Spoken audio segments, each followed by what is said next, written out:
En el video anterior vimos la operación de los circuitos cerrojo SR y cerrojo de tipo C. Haciendo, digamos, un breve repaso de los mismos, no vamos a dibujar todo el circuito porque ya lo conocen, pero dibujando la tabla, por decirlo así, encontramos que la entrada de datos C, tenemos la entrada de control C y tenemos la salida Q. Teníamos que cuando la entrada de control, digamos, es igual a 0, no importa el dato que haya aquí en la entrada, la salida Q, digamos, no cambia. Cuando la entrada de control vale 1, si la entrada de datos vale 0, la salida Q va a valer 0, y cuando la entrada de control vale 1 y la entrada de datos C vale 1, la salida vale 1.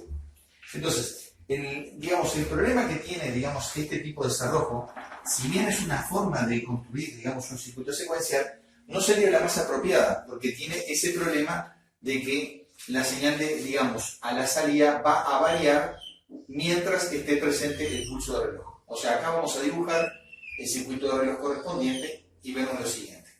De acuerdo a esa tabla que hay ahí, mientras el pulso de reloj esté en el estado alto, o sea, todo este periodo que está en estado alto, digamos, el dato que aparezca en la entrada D va a aparecer en la salida Q.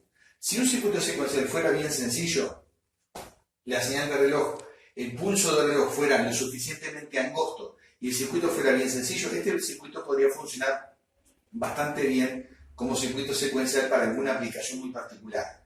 Pero para un circuito mayor o circuitos como los que se utilizan en las computadoras o circuitos combinados con otros flip-flop o cerrojos, no sería apropiado para nada. ¿Por qué? Justamente por este problema. El circuito es transparente, o sea, el dato que hay en la entrada, mientras la señal de reloj está en 1, aparece en el circuito de salida.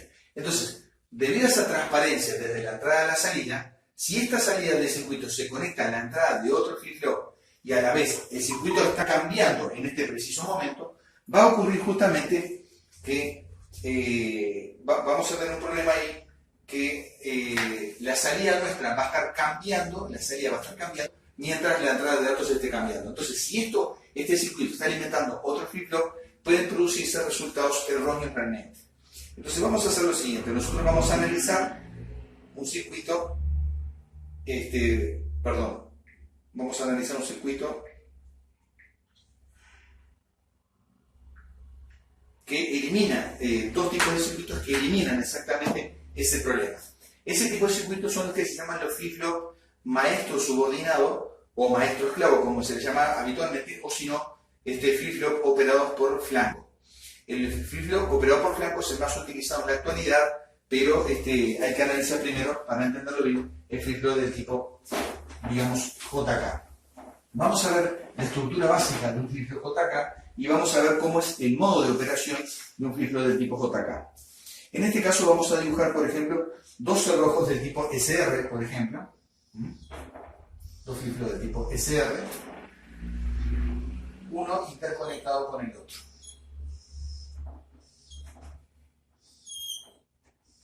Entonces acá yo tengo la salida del primero, Q y Q barra, conectados a las entradas S y R del segundo. Acá lo que se trata es de tener dos cerrojos conectados en cascada, uno con el otro, tenerlos interconectados y por lo tanto ahí es donde vamos a romper la conexión entre la entrada y la salida. Acá lo que se trata es partir este circuito a la mitad y no hacer que sea transparente totalmente de la entrada a la salida, como pasa con el cerrojo común y corriente, por ejemplo, como pasa con este o como pasa con este otro. O sea, cada uno de estos es un cerrojo igual a lo que vimos anteriormente y por lo tanto los datos que hay en la entrada de aparecen inmediatamente a la salida de y los que hay en la entrada de aparecen inmediatamente a la salida del siguiente.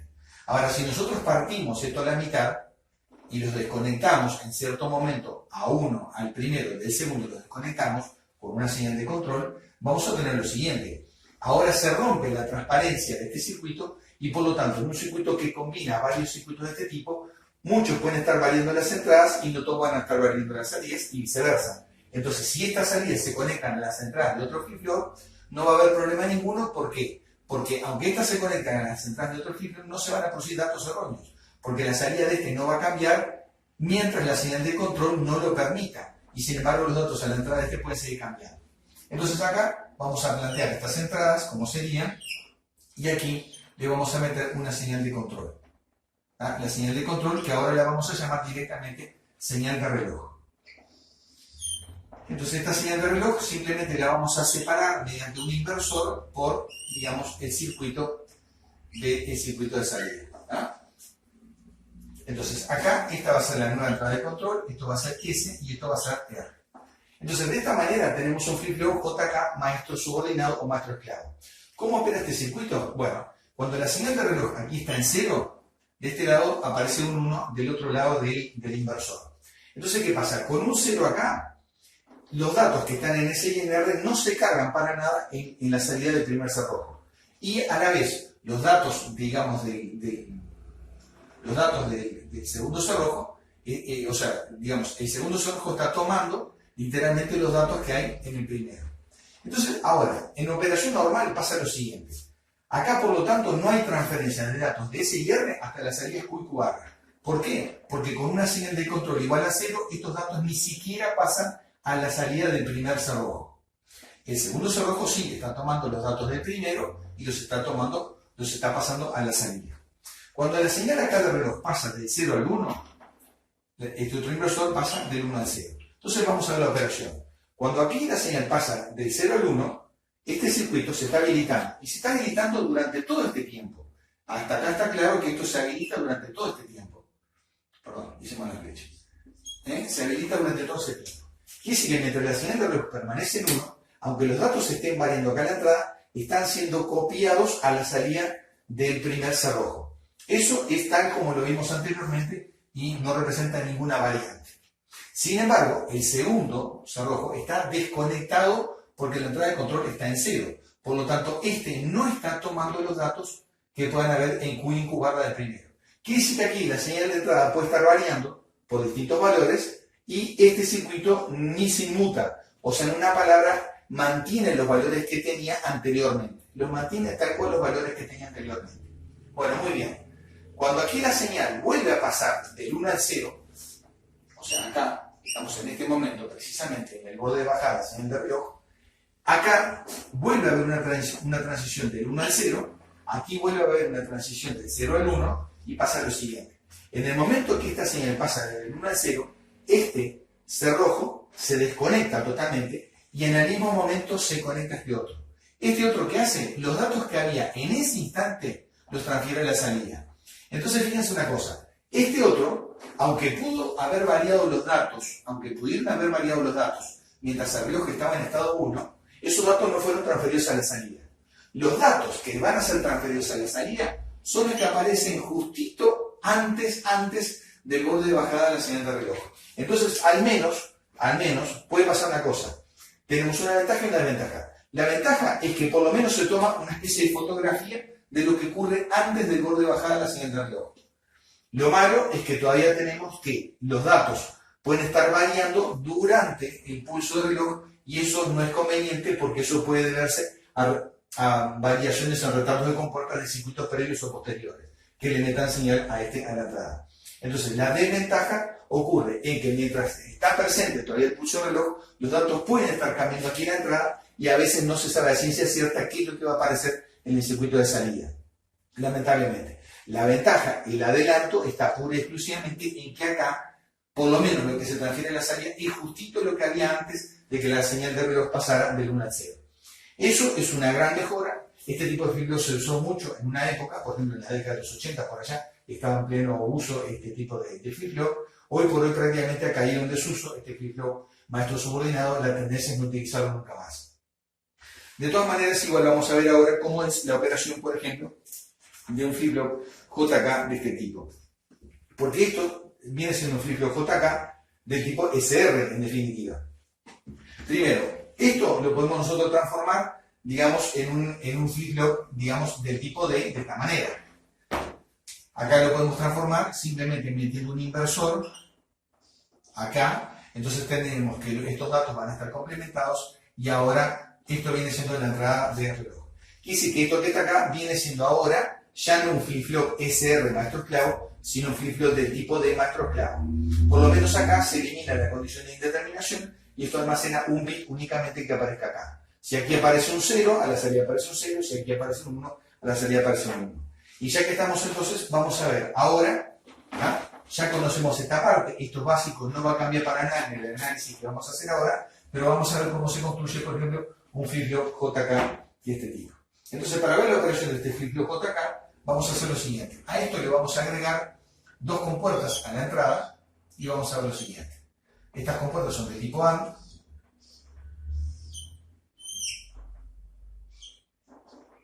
Entonces acá tendríamos, esto viene siendo la entrada J, esto viene siendo la entrada K, y la otra pata, digamos, de la compuerta AND, en este caso, se conecta, digamos, a la salida, en este caso cruzada, vamos a decir así, cruzada que viene siendo la Q barra, perdón, y la K de este lado a la Q de este otro. Entonces vamos a ver lo que hace las entradas J y K conectadas con las salidas cruzadas hacia allá. Esta parte ya la conocemos, es igual a lo que hemos visto anteriormente. Simplemente vamos a analizar la condición ahora, por ejemplo, vamos a suponer que Q está en 0 y que Q barra está en 1. Y simultáneamente metemos un 1 en J y un 1 en K. Sabemos que el flip-flop, digamos, SR o en el cerrojo SR, cuando las dos entradas están en 1 y luego pasan a 0, es impredecible el estado de las salidas. Vamos a ver que esa condición de ser impredecible se elimina aquí en este caso. Partiendo de la base que metemos un 1 en J y un 1 en K, tenemos lo siguiente. Este 0 de Q se está metiendo acá, a la entrada junto con K igual a 1, por lo tanto la salida de esta compuerta viene siendo 0. ¿Ah? Viene siendo 0. Por el otro lado, este 1 que aparece en Q barra está llegando junto con el 1 que aparece en J y por lo tanto mete un 1 a la salida de esta compuerta. ¿Cuál es el resultado? Tenemos un 1 en S y un 0 en R. 1 en set, 0 en reset. Con 1 en set y 0 en reset, cuando termina el proceso, o sea, cuando viene el borde bajar el siguiente reloj, la salida cambió y pasó del 0 al 1 y del 1 al 0. Y del 1 al 0, perdón, acá. Quiere decir que el circuito simplemente cambió de estado. La particularidad de flip-flop JK es que, digamos, un 1 en cada una de las entradas provoca que la salida simplemente cambie de estado. Esa es la diferencia que tiene únicamente con el flip-flop SR. O sea, en una palabra se diferencia en el cuarto renglón de la tabla de la verdad. Vamos a suponer ahora justamente lo contrario. Vamos a suponer que ahora Q está en 1 y Q barra está en 0. Entonces vamos a ver si ese fuera el estado previo, vamos a ver qué pasa al aplicar un 1 acá.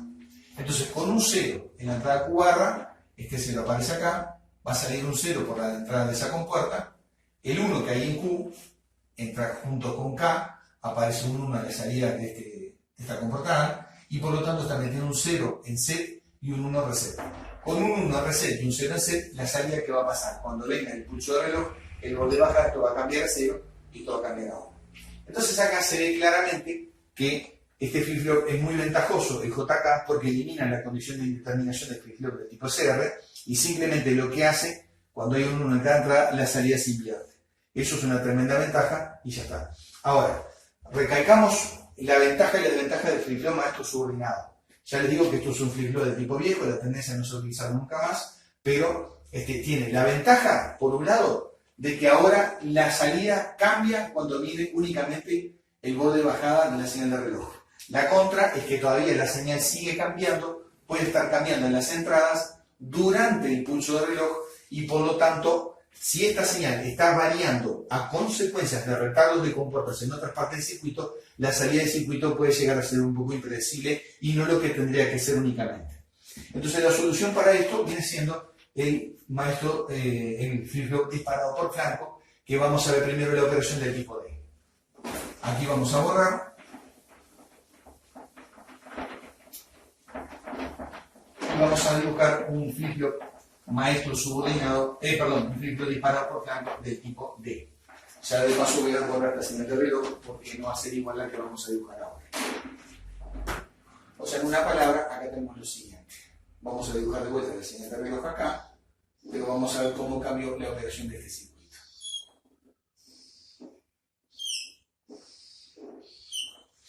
Entonces, acá lo que tenemos es lo siguiente. Tenemos un cerrojo de tipo D, tal como lo que vimos anteriormente, con un cerrojo de tipo SR. Entonces la salida Q del cerrojo D se conecta la entrada S del cerrojo SR, la salida Q barra de este se conecta a la entrada RC del siguiente. Aquí tengo la salida Q final, y aquí voy a tener la salida Q barra del siguiente. Yo aquí voy a tener dos entradas, digamos. Voy a tener la entrada de control acá y también la entrada de control en este otro aquí. Entonces, ¿cómo opera este circuito? De esta manera. Esta señal de control viene así. Acá yo voy a tener la señal de reloj aplicada a través de un inversor a la entrada de control del primer flip-flop, del primer cerrojo. Y otro inversor aplicado a la señal de control del segundo cerrojo. En este caso yo voy a tener acá, por ejemplo, una entrada de datos D. Acá suponemos que ya se hizo, se puso el inversor entre las dos entradas y listo, no hay más nada que agregar en este caso. Dice que ahora va a ser la entrada de datos D. Repetimos, esta entrada D es la entrada SR, es una entrada SR como esta, a la cual se le agregó ya incluido un inversor entre S y R, nada más. Por eso lo ponemos como D y nada más. Entonces, ¿cómo opera esto? Acá viene la señal de reloj. Cuando el reloj está, digamos, en cero, aquí, cuando la entrada del reloj está en cero, por ejemplo, estamos en este tiempo, no ha pasado nada todavía, estamos ahí en este periodo de tiempo, este 0 aparece como un 1 en la entrada de control del primer latch y un 0 en la entrada de control del segundo. Por lo tanto, con un 1 en la entrada de control, digamos, de este latch, evidentemente que el dato que aparezca en la entrada D está siendo copiado en la salida Q. Quiere decir que durante todo este periodo de tiempo, este o este, lo mismo, durante todo este periodo de tiempo, los datos que aparezcan en D son copiados en la salida Q. Totalmente. O sea, si esto está en 0, esto está en 1, si esto está en 0, esto está en 0, si esto está en 1, está en 1, y aunque esto esté variando permanentemente todo el tiempo, ese dato está siendo copiado instantáneamente, o casi instantáneamente, mejor dicho, en la salida Q de ese cerrojo.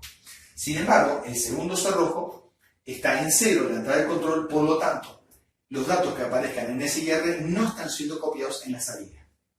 Perfecto. Cuando ahora viene, se presenta el borde de subida de la señal de reloj, se da un fenómeno. Ahora yo tengo un 1 acá, un 0 acá y un 1 aquí, de vuelta.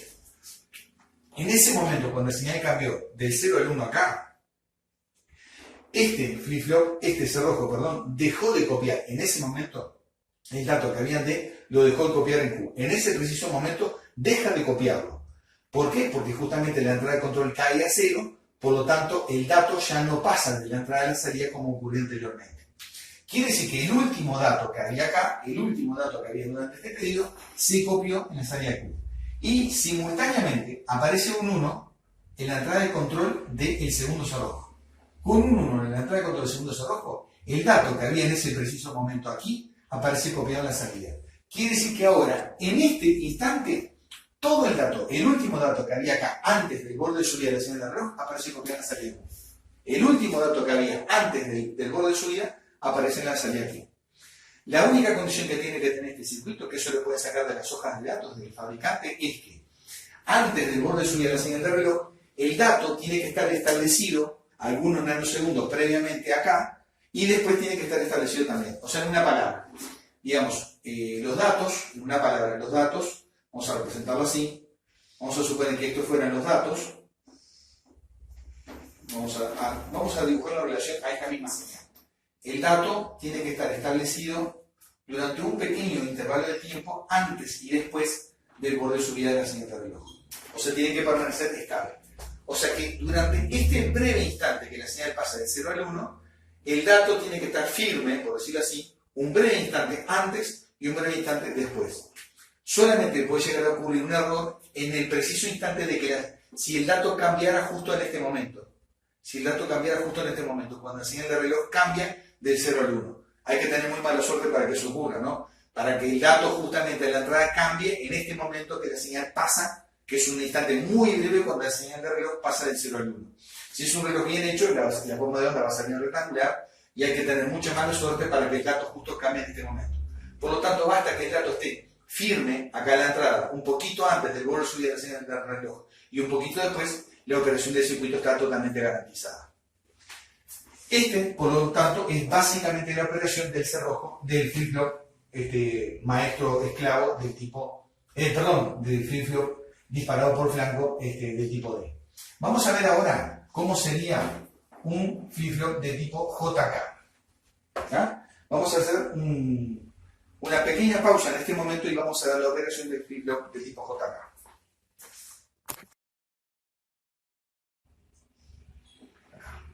Entonces acá vamos a tener la entrada J y aquí vamos a tener la entrada K que se alimenta a través de un inversor. Tengo J y aquí K.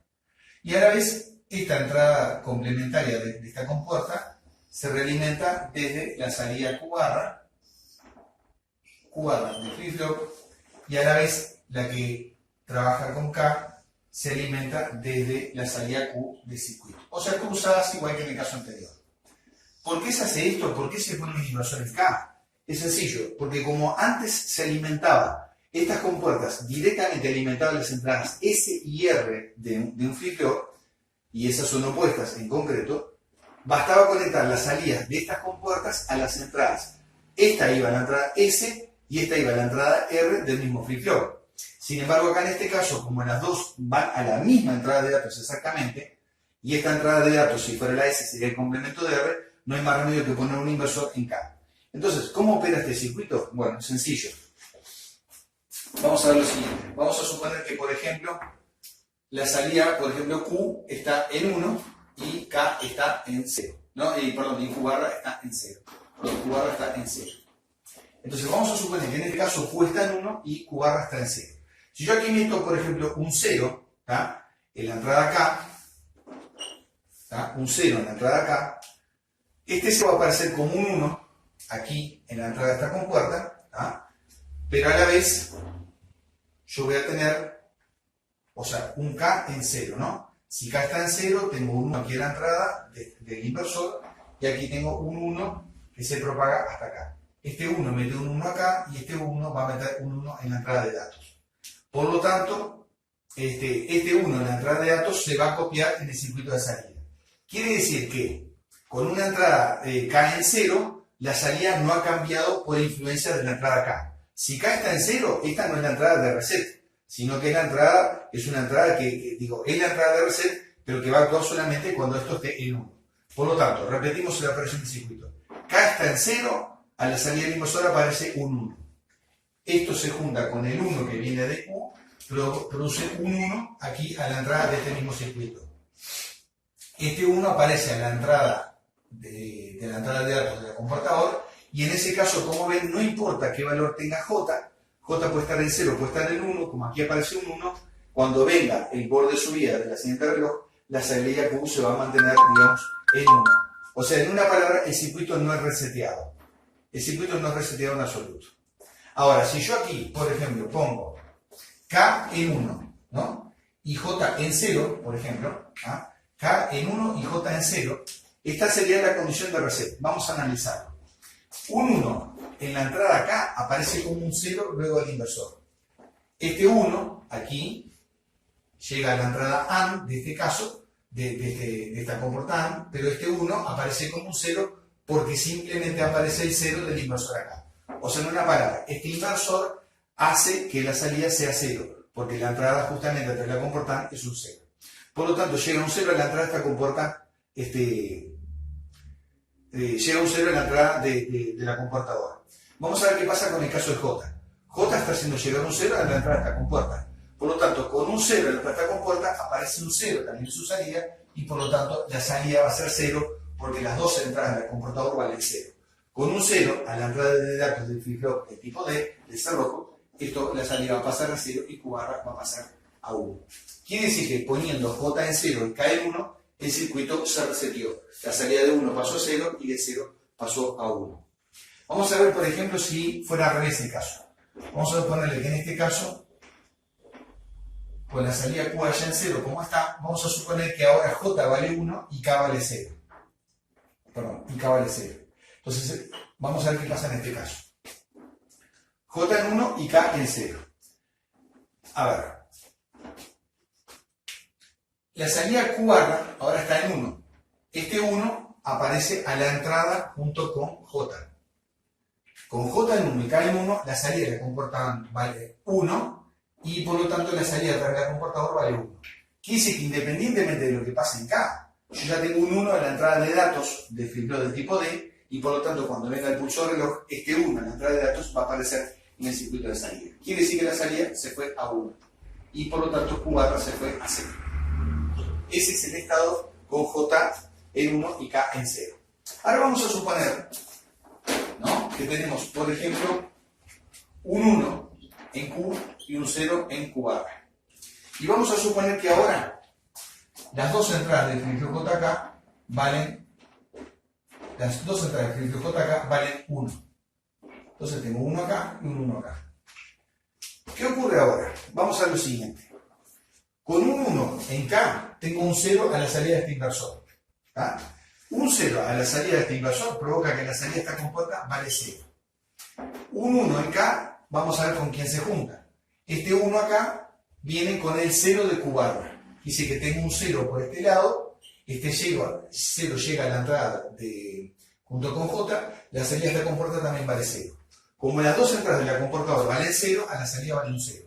Por lo tanto, cuando viene el borde suyo de la señal de reloj, el dato que aparece como un 0 acá en la entrada va a aparecer como un 0 en la salida y por lo tanto el circuito cambió y se fue la salida a 0 y Q barra se fue a 1. Vamos a suponer ahora que viene otro pulso de la señal de reloj y mantenemos, por ejemplo, las entradas J y K en 1. ¿Ah? Vamos a mantenerlas en 1. Entonces ahora Q vale 0 y Q barra vale 1. Bueno, vamos a ver. Con un 0 en Q, este 0 se junta con un 0 acá. Este 1 aparece como un 0 acá. Por lo tanto, los dos entradas en 0 en la comportada dan un 0 en el circuito de salida. Por el otro lado, en el caso de J tengo un 1 en la entrada y por el otro lado, como Q barra está en 1, está llegando un 1 hasta otra entrada. Las dos entradas en 1 en la comportada dan un 1 en la salida, esto da un 1 en la comporta OR y por lo tanto cuando viene el borde sur de la señal de reloj, el 1 que aparece en D se copia en el circuito de salida. Por lo tanto, como se puede ver, las entradas J y K, cuando las dos están en 1, cumple exactamente el mismo requisito, la salida simplemente se invierte y elimina la condición de indeterminación. Pero la gran ventaja de este circuito es que solamente los cambios se producen en el borde de subida de la señal de reloj. Bueno, con esto concluimos momentáneamente el estudio de los flip-flop y en el siguiente video vamos a ver, digamos, las tablas de excitación y vamos a comenzar a hacer algún diseño de circuitos secuenciales tanto con flip-flop del tipo D como JK, que son los dos más utilizados.